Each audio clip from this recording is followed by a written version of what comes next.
지난주에 사도행전 21장 1절부터 16절까지 말씀을 보면서 바울이 자신의 부르심이 명확했을 때 하나님께서 자신을 어떤 존재로 부르셨는지 그 부르심이 깨달아졌을 때 그 사명을 완수하기 위해서 예루살렘을 향하여서 나아가는 것을 보게 되고, 또 제자들과 또 바울 주변에 있었던 위하는 많은 사람들이 성령에 감동돼서 예루살렘 가면 고난 받습니다. 감옥에 갇힐지도 모릅니다. 가지 마십시오. 간곡하게 부탁을 하죠. 그러나 바울은 무엇보다도 자신의 부르심, 그 사명이 있었기 때문에 사명을 이루기 위해 자신이 감옥에 갇히고 어려운 일이 있을지언정 그 어려운 길을 걸어가는 것을 우리가 보게 됩니다. 바울이 어떤 심정으로 갔습니까? 13절에 보니까 주 예수의 이름을 위해 예루살렘에서 붙잡힐 것은 물론 죽을 각오도 돼 있습니다. 나는 예수의 이름을 위해 붙잡힐 것은 물론 죽을 각오도 돼 있습니다. 라고 말하면서 자신이 가야 할 그 길을 걸어가는 것을 보게 돼요. 여러분, 여기서 예수의 이름을 위해 사시는 분들이 되시길 주님의 이름으로 축복합니다. 나 자신만을 위해서 사는 인생이 아니라 예수를 위해서 사는 인생 되어지길 축복합니다. 그리스도인은요, 나를 위해 사는 사람이 아니에요. 나 자신을 위해 사는 사람은 그냥 이 세상에 한번 살다가 100년, 120년 행복하게 떵떵거리고 살다가 죽고 영원한 지옥에 떨어질 수밖에 없는 사람들이 가지고 사는 삶의 방식이에요. 그러나 그리스도인은요, 나 자신을 위해 사는 사람이 아니라 바울과 같이 예수를 위해 사는 사람이에요. 예수의 이름을 위해 사는 사람.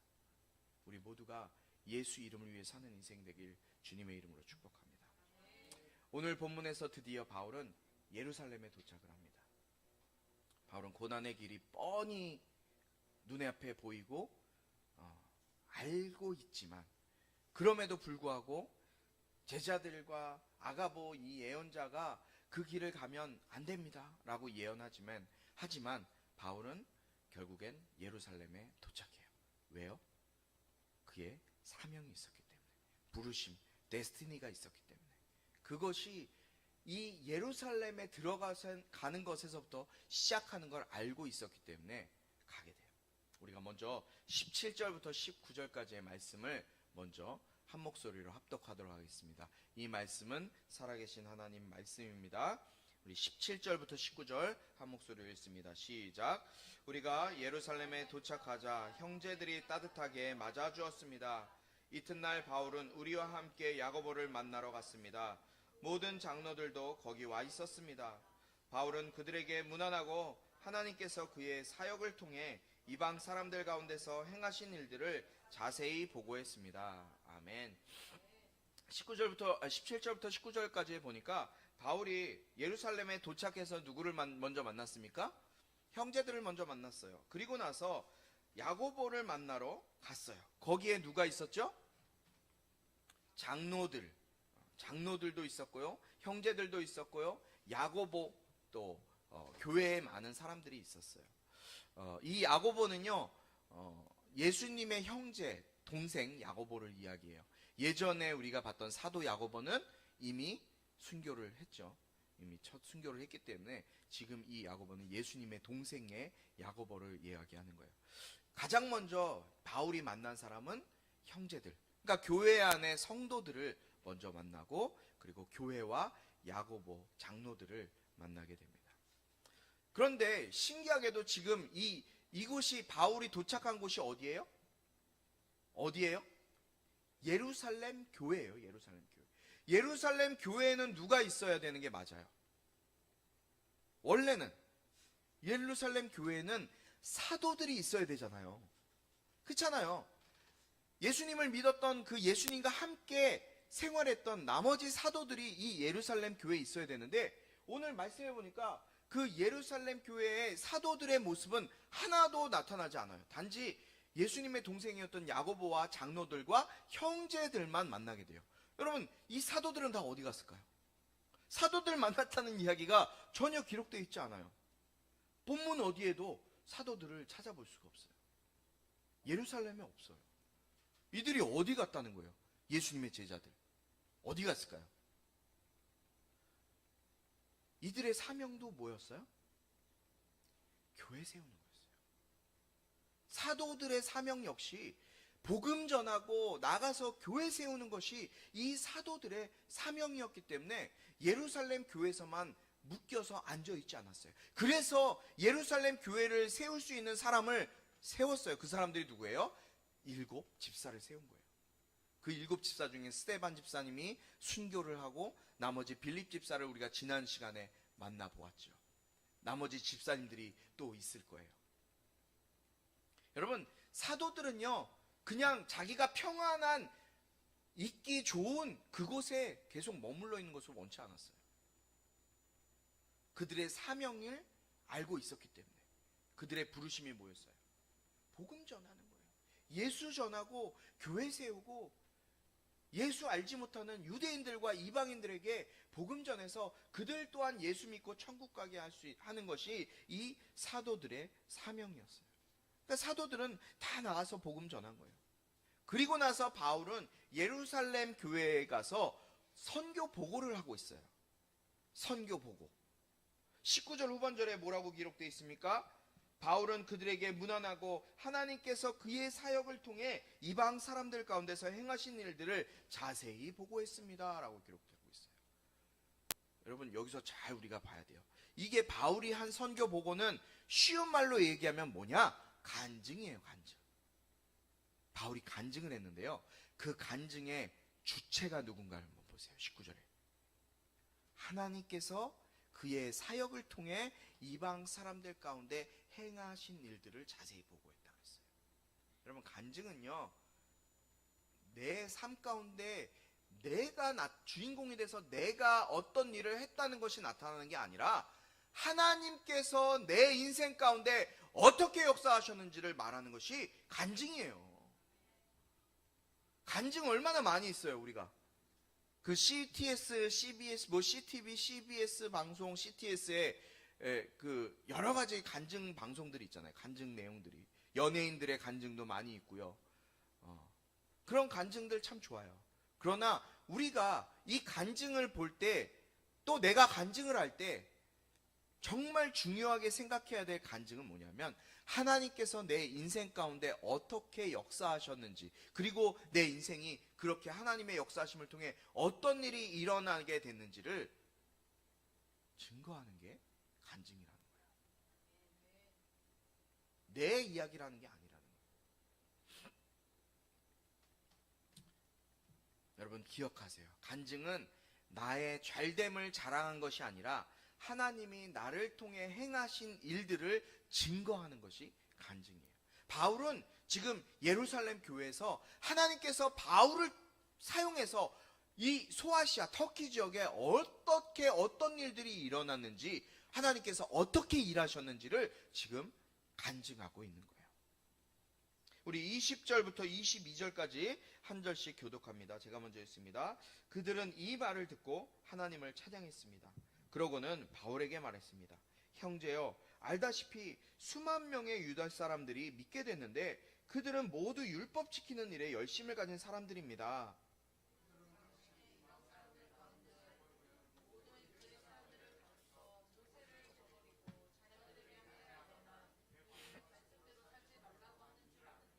그러니 어떻게 하는 게 좋겠습니까? 당신이 왔다는 소문을 분명 듣게 될 테니 말입니다. 예루살렘 교회가 지금 상당하게 커졌음을 볼 수 있어요. 어떻게 볼 수 있어요? 20절에 보니까 뭐라 그래요?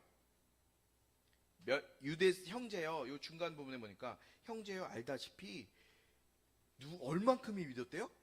수만 명의 유대인들이 예수님을 믿었어요.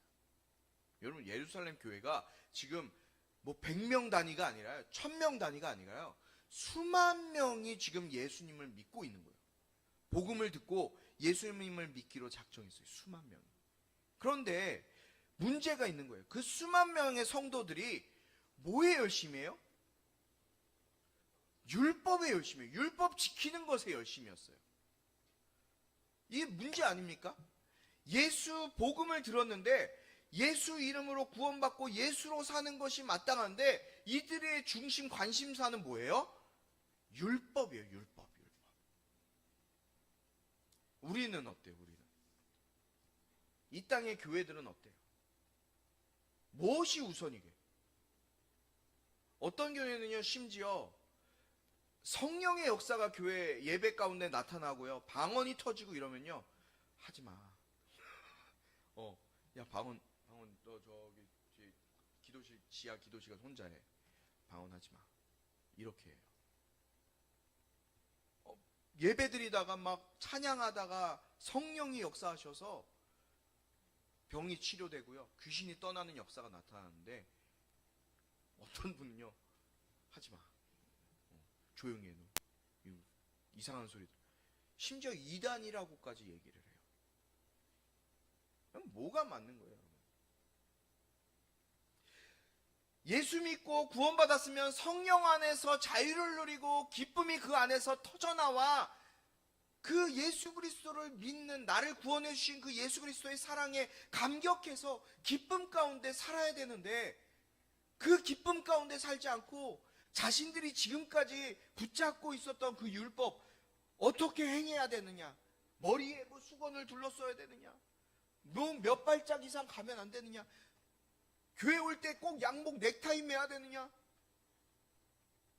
저는 목사가 아니에요. 그러면 넥타이 매고 뭐 로만 쉐이, 로만 이 뭐예요, 쉐이 칼라, 이거 안 하면 목사 아니에요? 어디는요, 뭐 이 가운, 교회 강대상에 올라올 때 슬리퍼 신고 올라오지 않으면은 막 혼나요. 교회 앞에 이 강단에 설 때 가운 입지 않으면은 이거 뭐 불경한 거예요. 여러분, 가운으로 인해서 내가 정결해져요? 가운 입는다고 내가 깨끗해져요? 아니에요. 내 속 사람은 더럽고 죄악 가운데 있는데 가운만 걸친다고 해서 내가 깨끗해지지 않아요. 내 안에는 세상적인, 세상의 성공과 세상의 가치관으로 가득 차 있는데, 강단에 올라와서 대표 기도할 때 가운 입어야 그게 은혜롭고 성령 충만한 것처럼 그렇게 나타날까요? 아니라는 거예요. 그런 유대인들이요, 바울을 미워했어요. 왜 미워했어요? 바울을, 할례를 파괴하고 율법을 파괴한다는 율법 파괴자라는 생각 때문에 바울을 미워하는 거예요. 계속해서 유대인들이. 왜냐하면 예수님 믿고 복음 듣고 예수님 믿었지만 그 사람들 속에는 뭐가 가득했기 때문에요? 율법에 가득했기 때문에 바울이 미운 거예요. 바울이 왜 그래? 왜? 할례 안 받아도 된다. 율법을 막 파괴해버렸다. 이렇게 했기 때문에, 이렇게 했다라고 생각이 들기 때문에 유대인들이 바울을 미워하기 시작한 거예요. 그런데 바울이 정말 그랬어요? 할례를 하면 안 된다 이렇게 했어요? 바울은요, 자기가 가장 사랑하고 가장 아끼는 자기의 영적인 아들 디모데에게 자기가 할례를 베풀었어요. 그럼에도 불구하고 유대인들은 바울을 너무너무 미워하는 거예요. 오늘 22절까지 말씀에서 계속해서 바울이 그런 일 때문에 유대인들로부터 미워함을 받는 거예요. 23절에 보니까, 22절에 보니까 뭐래요? 이렇게 하는 게 좋겠습니다. 당신이 왔다는 소문을 저들이 분명히 듣게 될 테니까.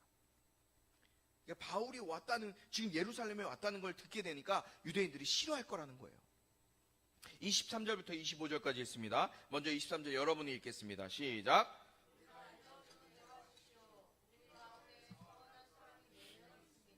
이 사람들을 데려다가 그 정결의식에 당신도 함께 참여하고 그들이 머리 깎는 비용을 대십시오. 그러면 당신에 대한 그런 소문이 사실이 아니며 당신 자신도 율법에 순종하고 살고 있음을 모든 사람이 알게 될 것입니다. 우리가 이미 그들에게 우상에 바쳐진 음식과 피와 목매어 죽인 짐승의 고기와 음행을 피하면 된다고 우리가 결정한 것을 편지로 썼습니다. 아멘. 바울의 지금까지 얘기했던 그 평판, 유대인들에 대한 평판이 좋지 않으니까 지금 이 서원을 한 23절에 서원을 한 4명이 있었어요. 그 서원이 뭐냐면 나시린 서원이에요. 나시린 서원. 나시린 서원은 뭐예요? 자기 자신을 정결하게 하나님께 드리겠다라고 해서 이 나시린 서원을 하는데, 구약 시대에는 이 나시린 서원이 많이 되었었어요. 마찬가지로 이 신약 시대에도 나시린 서원을 할 수가 있었어요. 그런데 기간을 정해놓고 하는 나시린 서원이 있었어요. 여러분들이 제일 잘 아는 나시린 중에 한 사람이 누구예요? 삼손이죠. 삼손. 삼손은 평생 나시린으로 살았던 사람이에요. 부모님의 서원 때문에. 그런데 오늘 이 4명의 나시린들은 자신들이 기간을 정해놓고 이제 나시린들이 하는 행동을 하는 거예요. 뭐예요? 첫 번째로 삭도를 몸에 대지 않는 거예요. 근데 그 중에 하나가 머리를 깎는 거예요. 먼저 머리를 깎아요. 밀어요. 그 나시린 기간 동안에 정결법을 위해서 나시린 머리를 깎아요. 두 번째로 술을 몸에 대지 않는 거예요. 독주를 먹지 않는 거예요. 세 번째는 부정한 것을 만지지 않는 거예요. 부정한 건 뭐예요? 그 시체나 아무튼 성경에 이야기한 부정한 것을 몸에 대지 않는 거예요. 그 중에 오늘 첫 번째 정결의식의 하나가 바로 삭도로 머리를 미는 이 행동이었어요. 그러니까 이 장로들, 교회 장로들이 바울의 평판이 지금 안 좋아요. 유대인들에게 안 좋으니까 당신 지금 우리 교회에 4명의 사람이 나시린 서원을 하는데 그 사람들과 같이 가서 그 정결의식 하는데 같이 있어봐. 그리고 그 사람들 머리 깎는데 돈을 지불해야 되거든요. 그런데 그 돈을 당신이 지불해주면 어때요? 왜냐하면 지금 이 정결의식은 어디에 속한 거예요? 신약 예수님께 속한 거예요? 아니면 구약 율법에 속한 거예요? 구약 율법에 속한 것이기 때문에 구약 율법의 그 나시린 정결법을 지키는 것에 지금 바울도 함께하고 있다. 지금 돈도 내고 있고 바울도 지금 당신들이 얘기하는 그런 율법 파괴자가 아니다. 그 사실을 지금 행동으로 보여주라는 거예요. 그러니까 26절에 이튿날 바울은 그 사람들을 데리고 가서 그들과 함께 자기 몸을 정결하게 한 후 성전에 올라가 정결의식이 끝나는 날짜와 각 사람이 예물 바치는 날짜를 신고했습니다. 바울이 이렇게 한 거예요. 마지못해서 결국엔 오해 사는 것, 오해지잖아요. 지금 바울이 율법을 파괴하고 할례를 파괴했던 게 아닌데 그런 것들로 인해서 오해를 사서 유대인들에게, 같은 동족인 유대인들에게 미움을 받고 안 좋은 생각을 지금 갖고 있으니까 바울이 어떻게 될지 모르니까 바울이 그런 오해 사는 것, 그렇지 않다라는 것을 보여주고자 지금 장로들이 제안한 그 내용을 지금 따르고 있는 말씀이 지금 말씀이에요. 자, 27절부터 29절까지 말씀을 또 함께 읽도록 하겠습니다. 함께 했습니다. 시작. 7일 동안의 정결기간이 거의 끝나갈 무렵 아시아 지방에서 온 몇몇 유대 사람들이 성전에서 바울을 보고 모든 사람을 선동해 그를 붙잡고 소리 질렀습니다. 이스라엘 동포 여러분, 우리를 도와주시오. 이 사람은 가는 곳마다 모든 사람에게 우리 민족과 율법과 이곳 성전을 반대하며 가르칩니다. 게다가 성전에 그리스 사람들을 데려와 이 거룩한 곳을 더럽히고 있습니다. 그들은 전에 에베소 사람 드로비모가 바울과 함께 예루살렘에 있었던 것을 보고 바울이 그를 성전 안으로 데려갔을 것이라고 짐작했습니다. 마침 아시아에서 온 유대인들이 있었어요. 아시아에서 왔다는 건 어디예요? 지금 바울이 사역했던 그 교회를 세웠던 곳에서 온 유대인들이 예루살렘에 또 온 거예요. 그 사람들도. 그 사람들이 그 아시아 지역에서 했던 일이 뭐예요? 여러분들이 기억나는, 혹시 바울을 향해서 했던 일들이 뭐가 있을까요? 바울을 예수님 잘 전하세요. 이렇게 아주 좋은 방법으로 좋게 그렇게 대했을까요? 쫓아다니면서 바울을 방해하고 바울을 막 돌로 치고 바울에게 어려운 일을 가했던 사람들이 바로 이런 사람들이었어요. 그런데 이 사람들이 성전에서 지금 성전으로 가고 있는 바울을 보게 된 거예요. 그런데 바울이 누군가 함께 있는 것을 보고 바울이 이방 사람 드로비모와 함께 예루살렘에 들어와서 예루살렘 성전에 들어가는 것이다 라고 짐작을 한 거예요. 그리고 오해를 한 거예요. 여러분, 여기 이 그림을 한번 보여주시겠어요? 성전 그림을 한번 보여주세요. 큰 화면으로. 연서야? 큰 화면으로 보여주세요. 이게 지금 성전 그림이에요. 솔로몬 성전이라고도 하고 예수님 당시에 성전의 모습이에요. 자, 여기에 보면은 여기 이 앞부분에 보이는 곳이 이방인의 뜰이라고 해요. 이방인의 뜰. 그러니까 이 문 안쪽으로는 이게 정말 성전이거든요. 그러니까 이쪽 여기까지는 이방인들이 들어갈 수 있어요. 그리고 이 안에 들어가면 여기 번제단이 있고요, 물두멍이 있고, 이쪽에 이제 제사를 예배 드릴 때 정말 우리가 그 유대인들이 예배 드리는 그 예배 장소가 저 안에 일어나요. 그리고 여기가 성소고 저 안쪽이 지성소고. 그러니까 저기가 북쪽으로 되어 있는 거예요. 그러니까 여기 이방인의 뜰까지는 이방인들도 들어갈 수가 있었어요. 그런데 이 문 앞에 들어가면 여기가 이제 미문이고요. 이 문을 들어가면 이방인들이 들어갈 수 없는 이스라엘의 문이에요. 이스라엘의 뜰이 있어요. 요만큼 이스라엘 뜰이. 다음 사진 한번 보여주세요. 다음 그림을. 이렇게 보시면 여인들의 뜰이 있어요. 여기 이스라엘 뜰이고 니가노르 문이라고, 이 문을 들어가면 더 이상 들어갈 수가 없는데, 이걸 들어가면 이제 유대인들만 이 성전에 갈 수가 있었어요. 그런데 이 성전에 들어가기 전에 경고문이 붙어 있어요. 이곳은 이방인들은 들어갈 수 없습니다. 들어갔을 경우에 당신들의 생명에 대해서는 우리가 책임질 수 없습니다 라는 경고문이 저기 써 있어요. 그리고 이 바깥에 이 뒤쪽에는 지금 로마가 통치하던 시대였잖아요. 그러니까 로마 군인들도 이 안에 들어갈 수 없었기 때문에 이거는 법적인 걸로 아주 딱 정해져 있는 거예요. 그래서 높은 망대를 세워서 이 안에서 일어나는 일에 대해서 로마 군인 병정들이 이 성전 안에 일어나는 일을 볼 수가 있었어요. 그런데 지금 여기 이방인의 뜰, 바깥뜰이 있고 이 안뜰이 있는데, 여인의 뜰이라고 되어 있는 저곳에 들어갔다고 생각을 한 거예요. 누구를 데리고요? 이방 사람 드로비모를 데리고 들어갔다고 오해를 한 거예요. 아까 얘기했지만 이 성전 안에는, 정말 성전 안에는 이방인들이 들어갈 수 있어요, 없어요? 들어갈 수 없어요. 그런데 지금 유대인들이 바울을 뭐라고 모략하는지 보세요. 26절에 보니까 바울은 사람들을 데리고 와서 그들과 함께 자기 몸을 정결하게 한 후에 성전에 올라가 정결의식이 끝나는 날짜와 각 사람이 예물 바치는 날짜를 신고하는 것만 했어요. 그런데 유대 사람들이 성전에서 바울을 보고 선동을 하는 거예요. 동포 여러분, 우리를 도와주세요. 이 사람은 가는 곳마다 우리 모든 사람에게 우리 민족과 율법과 이곳 성전을 반대하여 가르친다. 성전을 더럽힌다 라고 이야기하는 거예요. 성전을 더럽힌다. 여러분, 바울이 정말 성전을 더럽히고 유대인들을 괴롭혔나요? 여러분, 바울만큼 자기의 동족을 사랑한 사람이 없었어요. 바울은요, 자기 동족을 위해서 자기의 생명을, 자기의 구원을 내놓겠다고 얘기했던 사람이에요. 로마서 9장 3절에서 5절 보니까 이렇게 기록하고 있어요. 나는 내 형제 곧 육신을 따라 된 내 동족을 위해서라면 나 자신이 저주를 받아 그리스도에게서 끊어진다 할지라도 좋습니다. 내 동족은 이스라엘 사람입니다. 그들에게는 양자됨과 영광과 언약들과 율법을 세우심과 예배와 약속들이 있고 조상도 그들의 것이요 육신적으로는 그리스도도 그들에게서 나셨습니다. 그분은 만물 위에 계시고 영원토록 찬양받으실 하나님이십니다. 아멘.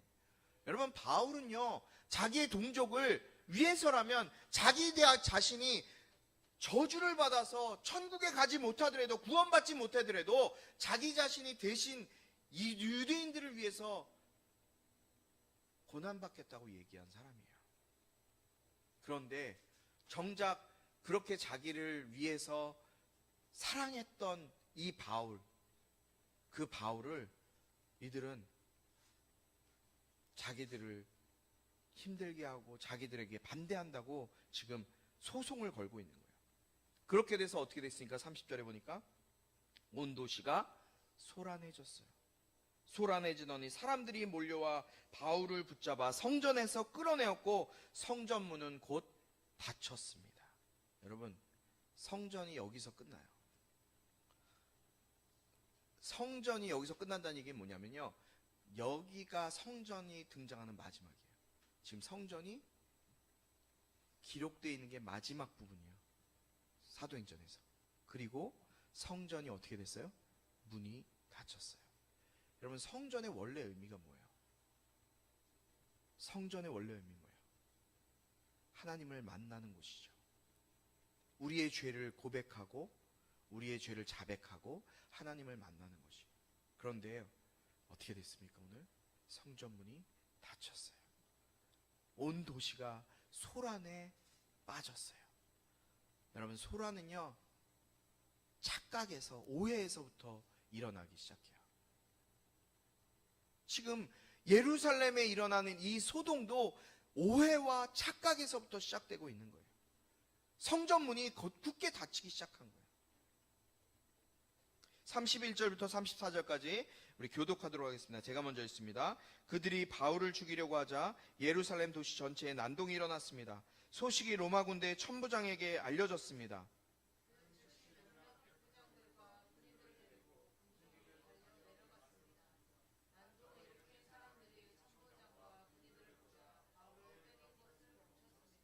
천부장이 다가가 바울을 체포하고 2개의 쇠사슬로 묶으라고 명령했습니다. 그리고 나서 그가 누구며 또 무슨 일을 했는지 물었습니다.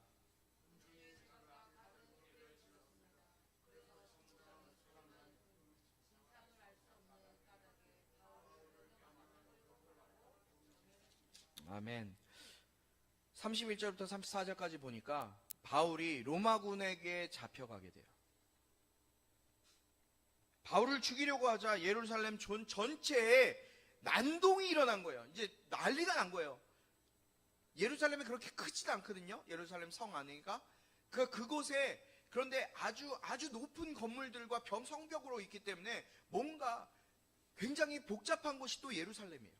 이 예루살렘에 지금 난동이 일어났어요. 이 소식이 바깥에, 아까 보여드렸던 그 그림의 바깥에 있는 로마 군인들이 그 상황을 보고, 난동이 일어난 것을 보고 로마 군대의 천부장이 로마 군인들이 천부장에게 이야기해요.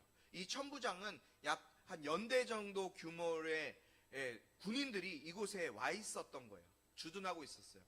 천부장이 시켜서, 천부장이라는 얘기는 로마 군대의 1000명을 이끌 수 있는 장교를 얘기합니다. 천부장이 자기 부하들을 시켜서 지금 이 예루살렘 성전을 향해서 백부장들과 군인들을 보내요. 그리고 군중들에게도 가서 이 난동을 일으킨 사람들이 어떤 사람들이냐라고 이제 캐묻기 시작한 거예요. 천부장이 다가가서 바울을 어떻게 합니까? 체포해요. 그런데 지금 바울이 어떤 상태에 있었어요? 지금 뭐가 닫혀 있는 상태예요? 바울은 지금 성전 안에서 붙잡혀갖고 사람들한테 두들겨 맞고 있는 상태에서 문이 꽉 닫혀 있는 상태예요. 그런데 그 안의 상황이 어떻게 되는지 모르지만 지금 그 예루살렘의 전체에 막 난리가 난 거예요. 그러면서 막 소리가 들고 난리가 나니까 지금 천부장이 가서 문을 두드리고, 지금 니네가 하고 있는 이 일이 무슨 일이냐 하면서 지금 이야기를 하는 거예요. 그리고 나서 천부장이 어떻게 합니까? 이 바울을 어떻게 해요? 체포하는 거예요. 체포해요. 여러분, 이게 어디서 본 말씀 같아요? 우리 지난 시간에 보았던 아가보가 예언했던 그 예언이 그대로 이루어지고 있는 거예요. 바울이 그 허리띠를 빼갖고 막 그 묶었잖아요. 그 이 허리띠 주인이 그렇게 묶인 것처럼 묶이게 될 것이다 라고 예언했던 그 아가보의 예언이 그대로 이루어지고 있는 거예요. 아가보가 예언했던 그 예언대로 바울은 손에 묶이게 되고 체포되어서 지금 이제 어디로 갑니까? 예루살렘 감옥으로 가고 있는 거예요. 이 감옥은 여러분 로마 군인들이 지키고 있던 감옥이에요. 바울이 뭐 했어요? 현정아, 바울이 뭐 했어요 지금까지? 응? 바울이 한 거 뭐예요? 한 거 별로 없어요. 그냥 복음 전한 것 뿐이에요. 어디 가든 바울은 복음 전했어요. 예수의 이름 전했어요. 복음 전했어요. 그런데 복음 전하고 왔더니 어떻게 됐어요? 누명 쓰고 자기가 동족들을 위험에 빠뜨리고 반란을 일으키고 지금 유대인들을 망하게 한다는 그 누명을 쓰고 바울이 어떻게 되는 거예요? 감옥에 갇히게 되는 거예요. 죽을 만큼 두들겨 맞았겠죠. 그러니까 이게 무슨 일이냐고 로마의 군인 천부장에 와갖고 지금 바울을 체포해서 감옥에 가두는 일이 일어나게 된 거예요. 여러분, 바울은 그냥 예수 전하고 복음 전하러 왔다가 감옥에 갇혀요. 그런데 이게 뭔 일이냐? 우리가 그 뭐 웃긴 말로 이게 뭔 일이고 뭐 이런 얘기하죠. 이게 무슨 일이고, 바울 역시도 이게 어떻게 보면 이게 무슨 일이고 할 수 있어요. 이게 도대체 무슨 일이에요? 일어나서는 안 될 일이 바울에게도 또 일어나고 있는 거예요. 또 일어나고 있어요. 계속 바울에게 이런 일이 일어나고 있어요. 그런데요, 지금 오늘 이 말씀 속에 보니까 사슬로 묶으라고 명령했습니다. 그리고 나서 그가 누구이며 또 무슨 일을 했는지 이 천부장이 바울에게 물어요. 34절에 보니까 군중이 제각기 다른 소리를 소리 질러서 얘기하는 거예요. 그것도 한 소리가 아니라 다른 소리 질러서 얘기해요. 그래서 천부장은 소란만 일 뿐 진상을 알 수 없는 까닭에 바울을 병영 안으로 끌고 가라고 명령해요.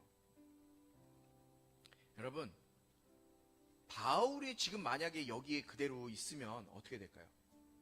이 상태 그대로 있으면 어떻게 됐을까요? 한번 상상해 보세요. 두들겨 맞아 죽지 않았을까요? 스데반 집사가 돌에 맞아 죽은 것처럼, 물론 이 성전 안은 거룩한 곳이기 때문에 바울을 여기서 죽일 수는 없었을 거예요. 그런데 바울을 끌어내서 똑같이 죽였을 거예요. 여러분, 이게 하나님의 역사하심이야. 아니 목사님, 바울이 두들겨 맞는데 그게 무슨 하나님의 역사하심이에요? 물어볼 수 있죠. 그러나 바울이 가장 안전하게 있을 수 있는 곳이 어디였을까요? 바울이 예루살렘에서 가장 안전하게 있을 수 있는 곳이 어디였을까요? 로마 군인들의 손에 있을 때 안전했을 거예요. 로마 군인들의 그 감옥에 있을 때 바울은 가장 안전했어요. 여러분, 이게 하나님의 방법이에요. 이게 하나님의 방법이에요. 아니 목사님, 어떻게 이게 하나님의 방법이에요? 하나님은요, 우리가 생각하는 방법과는 전혀 다른 방법으로 일하세요. 바울이 여기 예루살렘까지가 바울의 사역의 종착지가 아니라요, 바울의 사역의 종착지는요 로마였어요. 로마에 가서 가이사에게 예수 그리스도에 대한 복음을 전하는 것이 바울의 하나님이 주신 사명이었고 부르심이었어요. 하나님께서는 바울에게 그 사명을 주셨기 때문에 로마까지 갈 수 있도록 바울을 지키시고 보호하시는 거예요. 우리가 생각할 수 없는 방법으로 하나님은 바울을 지키시고 안전하게 인도하시는 거예요. 이게 하나님의 방법이에요. 여러분의 인생 가운데, 여러분의 삶 가운데 말도 안 되는 일이 일어날 수도 있고요. 내가 생각할 때 인간적으로 정말 이건 아니잖아요, 하나님, 이건 아니잖아요 라고 생각할 수 있어요. 그러나 그것 역시도 하나님의 방법이에요. 왠지 아세요? 왠지 아세요?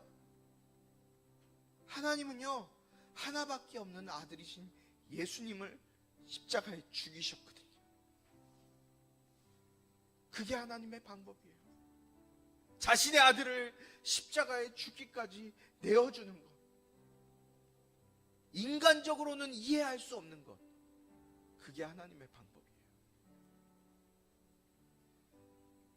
여러분, 내 인생 가운데, 내 삶 가운데 왜 내 인생은 이래야 돼? 왜 내 인생은, 내 삶은 이래야 돼? 라고 불평불만하고 따지고 싶으신 분 계세요? 때로는 우리 젊은 친구들이 많기 때문에 여러분들이 살아가다 보면 그럴 때가 있을 거예요.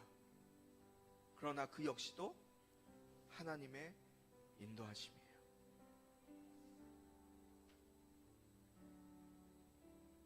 우리의 머리로는 이해할 수 없는 그 일, 그 방법, 하나님의 방법이에요. 그것이 하나님의 일하심이에요. 우리 35절 36절을 함께 읽고 함께 기도합니다. 함께 읽습니다. 시작. 바울이 층계에 이르자 군중이 더욱 난폭하게 굴어 군인들이 그를 둘러매고 가야 했습니다. 따라가는 군중은 계속 그를 없애버려라 하고 소리쳤습니다. 아멘. 그를 없애버려라. 그를 따라가는 군중들은 계속해서 바울을 죽여라, 그를 없애버려라 라고 외치고 있어요. 그러나 로마 군인들은, 하나님께서 로마 군인들을 쓰셔서 바울을 들쳐업고 로마 감옥으로 압송을 합니다. 사랑하는 우리 꿈꾸는 교회 성도 여러분, 하나님의 방법은 인간의 방법과 달라요. 여러분이 생각하는 상식선에 머무르는 것이 하나님의 일하심이 아니에요. 내가 생각할 수 없는 방법으로 주님은 일하실 것이고 여러분의 삶 가운데 개입하실 거예요. 그 개입을 믿고 주님, 내 삶 가운데 일하여 주시옵소서. 어떤 방법이라도 주님이 하시는 일이면, 주님이 내 인생 가운데 역사하시면 내가 그 길을 따라가겠습니다. 순종하고 나아갈 때 여러분의 삶 가운데 놀랍게 일하실 거예요. 오늘 이 시간 그 주님을 마음속에 받아들이고 믿고 순종으로 나아가는 저와 여러분 되길 주님의 이름으로 축복합니다. 우리 잠깐 기도할까요?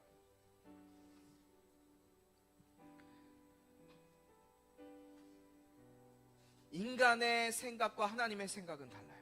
하나님의 방법과 인간의 방법은 너무나 달라요. 우리의 생각에, 우리의 고정관념에 하나님을 가둬두지 마시기 바라요. 주님, 내가 지금까지 내 생각대로 주님을 재단하고 주님을 판단했습니다. 주님, 그러나 이 시간 내가 주님 앞에 손들기 원합니다. 주님 앞에 항복하기 원합니다.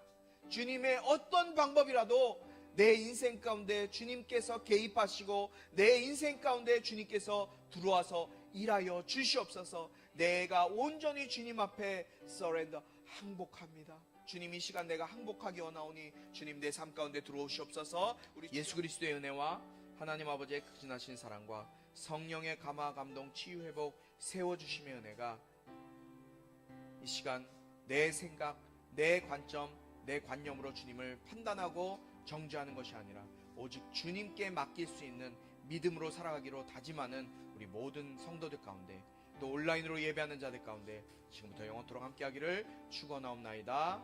아멘.